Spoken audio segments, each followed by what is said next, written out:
Olá, amante do vinho, eu sou o Arthur Amador, bem-vindo a mais um vídeo do Amado Vinho. E no vídeo de hoje, Cabernet Sauvignon, e não apenas Cabernet Sauvignon, mas 3 Cabernets.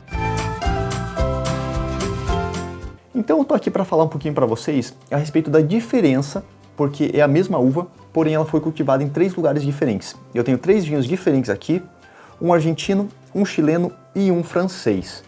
Então, o que você tem que pensar, o que tem que vir na sua mente, o que você tem que procurar quando você tem a mesma uva, porém em lugares diferentes. Primeiro, falando um pouquinho a respeito dessa uva, ela é um cruzamento entre Sauvignon Blanc e Cabernet Franc. São 2 uvas naturais da França, consequentemente ela também é natural lá da região de Bordeaux, na França, e foi aproximadamente no século XVII que aconteceu esse cruzamento que foi natural. Cabernet Franc, que é uma uva tinta e costuma ser bem encorpada, e Sauvignon Blanc, que também é uma clássica uva, porém branca. Curiosamente, não veio uma uva rosé, né? Veio uma uva tinta mesmo. Tá bom. Apesar de ser um cultivar relativamente novo, é a uva fina mais plantada no mundo. Você vai encontrar tanto em vários países da Europa, Austrália, Brasil, Chile, Argentina, Estados Unidos, África do Sul, enfim, onde você pode plantar uva, alguém já experimentou colocar Cabernet Sauvignon e na maioria das vezes ela se dá muito bem. Por ser uma cultivar relativamente rústica e se adequa bem a diferentes climas e a diferentes regiões do mundo, ela já foi experimentada de várias formas. E é claro que apesar dela ter uma identidade muito bem formada, vamos dizer assim, principalmente a questão, por exemplo, do pimentão verde, que muita gente gosta de lembrar com a Cabernet Sauvignon, ela também muda bastante de acordo com onde ela é plantada, lembrando desde frutas negras até algumas especiarias, pimentão verde, como eu disse, frutas vermelhas. Depende muito da região onde foi plantada e, obviamente, da mão do enólogo também, e todo o processo, se foi envelhecido ou não. E para quem não sabe, essa aqui é considerada a rainha das uvas tintas. Falando um pouquinho dos vinhos que eu tenho aqui, o primeiro é o Tinta Roja, que é um vinho, vamos dizer assim, de entrada, lá da Argentina, de Mendoza, e ele é de 2020. Esse segundo aqui é o Ravanal Gran Reserva, chileno, de 2019. E esse terceiro aqui é o Cores do Sul, né, numa tradução livre aí, e é de 2019. E o que a gente pode achar aqui mais ou menos de comparação desses 3 vinhos? Obviamente é a mesma uva. Porém, a gente já tem anos diferentes, aqui a gente teria 2020 e os outros dois 2019, e o nosso chileno aqui, ele tem 1 ano de passagem por barrica, tanto americana quanto francesa. E tudo isso vai trazer uma particularidade, uma diferença para cada um deles. E com esses 3 vinhos tem vários pontos legais aqui que eu posso trazer nesse vídeo. O primeiro deles é falando do preço.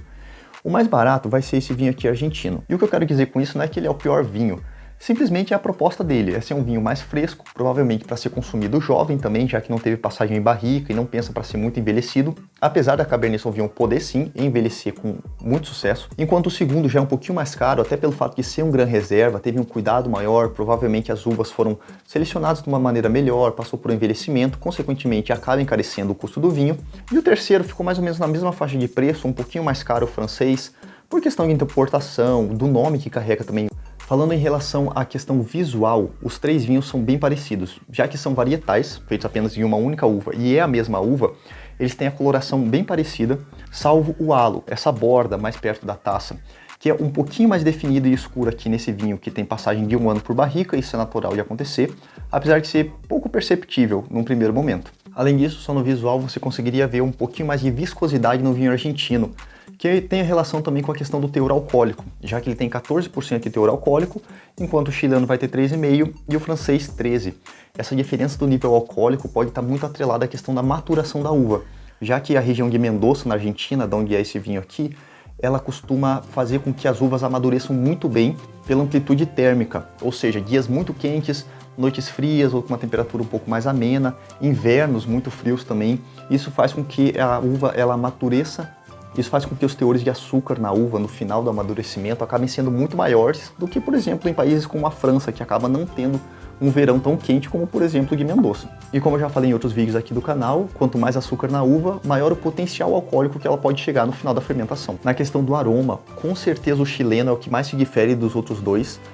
Tanto o argentino quanto o francês, eles puxam muito mais para um frutado, frutas negras, eu diria que um pouquinho mais frutas vermelhas o francês, enquanto o chileno que passou por barrica fica muito claro, você consegue sentir essa questão um pouquinho da madeira, algo de café, noz moscada, então fica muito claro no nariz que são vinhos bem diferentes. São a mesma uva, você consegue sentir o frutado bem intenso da Cabernet, porém o chileno tem esse quê a mais da madeira. E na boca, novamente, o chileno ele se destaca, ele traz muito mais os taninos aveludados, né? Essa questão de passar um ano em barris de madeira já faz uma diferença, você vê que ele está mais, entre aspas, redondinho na sua boca.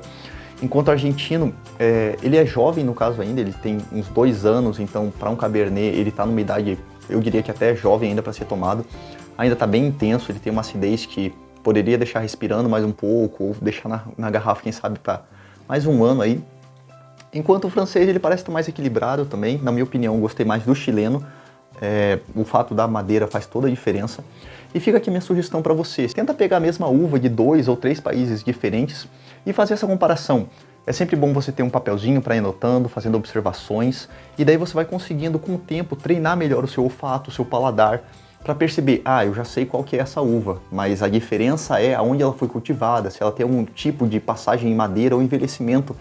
E daí você começa a treinar melhor o seu olfato, a questão visual também, você consegue identificar já alguns tons violáceos, a questão do escorrimento da lágrima, que está atrelado ao maior ou menor percentual de açúcar residual ou de álcool no vinho. Isso tudo são pontos que você pode começar a observar. Esse foi um vídeo bem curtinho, só para mostrar para vocês que é uma mesma uva, porém traz características bem diferentes de acordo com o país que ela foi cultivada e o método de vinificação, envelhecimento ou não, qual a idade que ela já tem na garrafa. Fica a minha dica aqui, experimenta com Malbec, Cabernet, enfim, Merlot. O que não faltam são opções, inclusive vinhos brancos também e rosés, vale muito a pena. E se você gostou do conteúdo, se inscreve no canal, deixa o teu curtir aí e até o próximo vídeo.